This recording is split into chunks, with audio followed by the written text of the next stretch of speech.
लोकसभा चुनाव में उत्तर प्रदेश की सियासत में सबसे बड़ी लूजर बसपा रही है।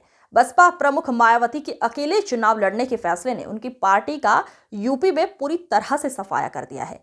बीएसपी को अपने अब तक के सियासी इतिहास में सबसे करारी हार का सामना करना पड़ा है। बसपा 10 से फिर से एक बार शून्य पर सिमट गई। बीएसपी के लिए सबसे चौंकाने वाली बात यह भी है कि उससे दलित वोट बैंक छिटक गया।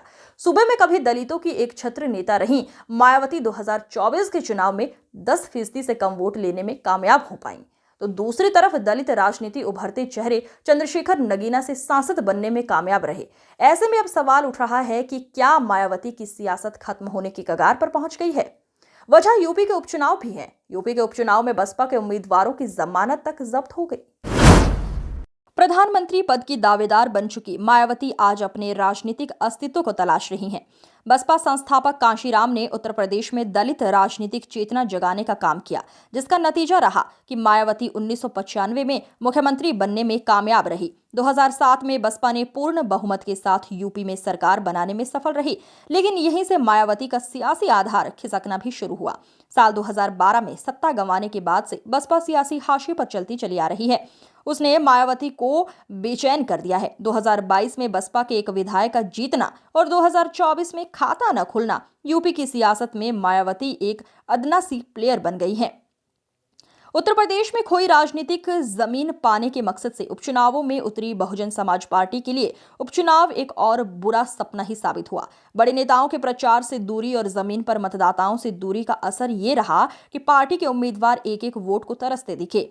एक वक्त तक प्रदेश की सियासत में सबसे मजबूत वोट बैंक वाली पार्टी रही बसपा मीरापुर और कुंदरकी में असुद्दीन ओवैसी की और चंद्रशेखर आजाद की समाज पार्टी से भी पिछड़कर 5वें नंबर पर रही। पार्टी किसी भी सीट पर अपनी ताकत नहीं दिखा सकी और ना ही लोकसभा चुनावों में छिटके उसके कोर वोटर ही वापस आए। हालात ये हो गया कि पार्टी सुप्रीमो मायावती ने नतीजे पर मंथन के बाद अब कभी भी उपचुनाव नहीं लड़ने का ऐलान कर दिया है। आमतौर पर उपचुनावों से दूर रहने वाली बसपा ने इस बार सभी 9 सीटों पर अपने प्रत्याशी उतारे थे। दावा था कि बसपा मजबूती से ये चुनाव लड़ेगी, लेकिन बाद में पार्टी के शीर्ष नेतृत्व ने प्रचार से ही दूरी बना ली। बसपा प्रमुख मायावती प्रचार करने नहीं निकली, सिर्फ सोशल मीडिया पर बयानबाजी तक ही उन्होंने खुद को सीमित रखा। नेशनल कोऑर्डिनेटर आकाश आनंद तो सोशल मीडिया से भी दूर रहे। उपचुनाव के नतीजों को देखने के बाद राजनीतिक विशेषज्ञ अनुमान लगा रहे हैं कि आजाद समाज पार्टी कांशीराम कई क्षेत्रों में बसपा का विकल्प बनती दिख रही है। कुंदरकी और मीरापुर में जिस तरह से ये पार्टी बसपा से भी आगे रही, उससे अंदाजा लगाया जा सकता है कि अपने प्रभाव क्षेत्र वाली जगहों पर ये बसपा से अच्छी पैठ दलित वोटरों में बना रही है।